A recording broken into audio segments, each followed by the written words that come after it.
Assalamualaikum warahmatullahi wabarakatuh. Salam sehat, salam bahagia. Perkenalkan, saya adalah Fahrul Razi, guru kompetensi keahlian multimedia dan juga konsentrasi keahlian desain komunikasi visual di SMK Negeri 1 Langsa. Pada video ini, saya akan menampilkan penerapan kurikulum merdeka pada praktek baik pembelajaran berdiferensiasi, produk fotografi dan juga iklan promosi produk yang telah saya lakukan. Kurangnya minat siswa dalam pembelajaran fotografi dan iklan produk menjadikan suasana pembelajaran di kelas jadi sangat tidak kondusif.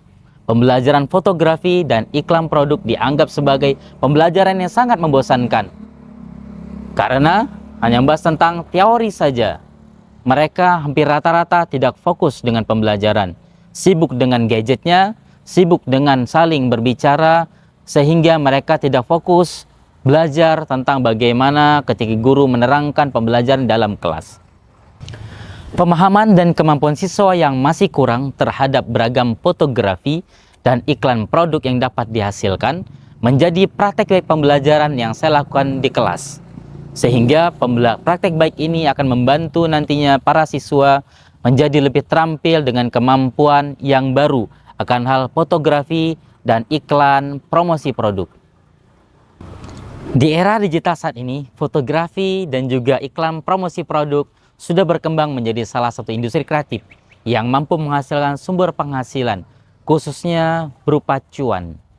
Kebutuhan akan tenaga terampil yang mampu menguasai fotografi dan pembuatan iklan produk masih sangat besar di industri kreatif.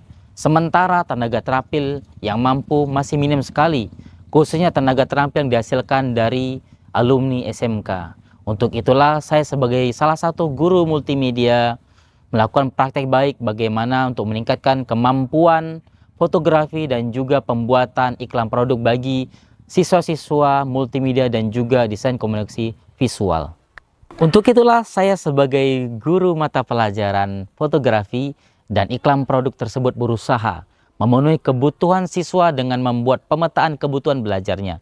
Maka peserta didik akan dengan mudah mencapai tujuan pembelajarannya. Pada saat melaksanakan praktek baik tersebut, tentunya ada tantangan yang saya hadapi, terutama tantangan yang bersumber dari siswa tersebut, yaitu bagaimana menggali dan mengetahui minat, bakat, dan juga gaya belajar yang ada pada peserta didik saya. Karena pembelajaran fotografi dan iklan produk ini tidak pernah diajarkan pada jenjang sebelumnya. Untuk itulah, asesmen diagnostik non-kognitif perlu saya lakukan di awal pembelajaran. Tantangan berikutnya adalah bagaimana menghadirkan lingkungan pembelajaran yang aman, nyaman, dan juga menyenangkan, yang dapat memotivasi siswa untuk belajar dan bekerja keras dalam mencapai tujuan pembelajarannya. Pembelajaran produk fotografi juga membutuhkan waktu yang lama, sehingga diperlukan strategi pembelajaran yang tepat dalam proses pembelajaran tersebut, seperti strategi pembelajaran berdiferensiasi pada kurikulum merdeka yang akan saya lakukan. Tantangan terakhir tentunya dari segi peralatan, di mana peralatan fotografi harganya relatif lebih mahal dan rentan akan terjadinya kerusakan. Untuk itulah diperlukan konsentrasi dan juga ketelitian dalam penggunaan alat fotografi tersebut.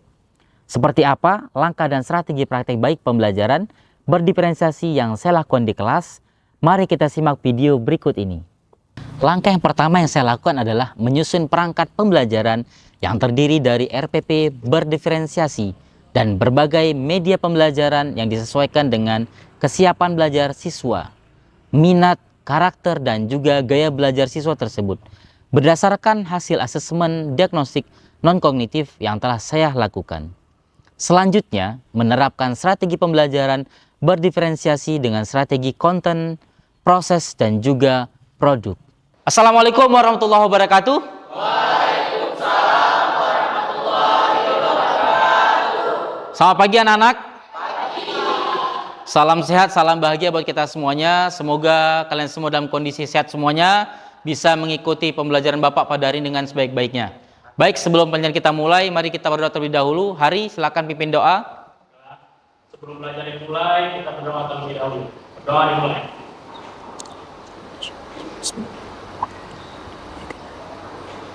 Selesai. Baik anak-anak, untuk mengawali pembelajaran kita, alangkah baiknya kita melihat terlebih dahulu kesepakatan kelas kita. Pada Resya, coba bacakan kesepakatan kelas kita. Kesepakatan kelas 2 multimedia. 1. Selalu menjaga kebersihan. 2. Disiplin dan tepat waktu. Baik anak-anak, sebelum pelajaran kita mulai, Bapak ingin mengetahui perasaan kalian semuanya tentang kesiapan belajar. Apakah kalian sudah siap semuanya? Baik, terima kasih anak-anak. Kaila, kenapa perasaannya kok masih bingung? Saya belum tahu Pak gimana caranya membuat iklan produk. Baik, kita akan belajar pada hari ini ya tentang bagaimana membuat iklan promosi produk. Nanti akan kalian pelajari bersama. Are you ready? Ready. SMK bisa. SMK hebat. SMK bisa. SMK hebat. Menguatkan Indonesia. Yes. Secara umum, kegiatan pembelajaran berdiferensiasi yang saya lakukan di kelas bersama dengan siswa saya adalah pada tahap pertama, saya melakukan asesmen diagnostik non-kognitif di awal pembelajaran, sehingga minat dan gaya belajar siswa dapat saya petakan sesuai dengan tentunya gaya belajar mereka masing-masing. Anak-anak semuanya, ya, ini adalah bagaimana tentang jenis produk fotografi yang perlu kalian ketahui. Di mana yang pertama tentang fotografi makro, ya. Nah, yang berikutnya adalah fotografi still life. Kemudian ada fotografi human interest. Nah, ini kemudian fotografi potret. Tahapan yang kedua yang saya lakukan adalah saya mengeksplor pengetahuan fotografi siswa dengan menyimak dan juga mengamati jenis-jenis produk fotografi dan iklan promosi yang ada melalui berbagai tayangan video. Tahapan yang ketiga adalah siswa secara berkelompok dan menganalisis serta melakukan praktik terhadap jenis-jenis fotografi dan juga iklan produk yang mereka pilih, tentunya sesuai dengan bakat dan minat mereka masing-masing. Tahapan yang keempat adalah setiap kelompok mempresentasikan hasil dari diskusi dan praktik yang mereka lakukan dengan berbagai cara sesuai dengan bakat dan minatnya, seperti jenis produk fotografi makro, fotografi still life, fotografi human interest, dan juga fotografi potret. Pada tahapan akhir, proses pembelajaran berdiferensiasi, siswa merefleksikan hasil pembelajarannya.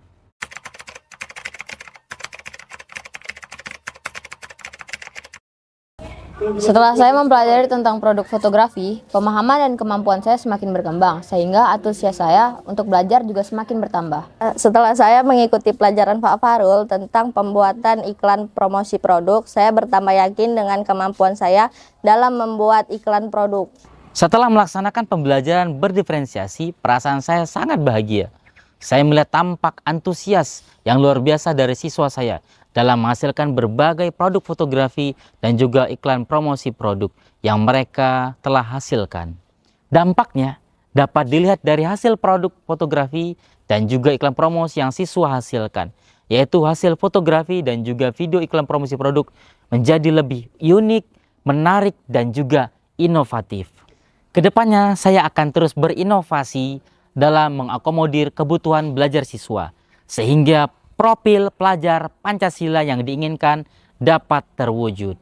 Demikian praktek baik pembelajaran berdiferensiasi yang saya lakukan. Semoga bermanfaat dan terima kasih. Assalamualaikum warahmatullahi wabarakatuh.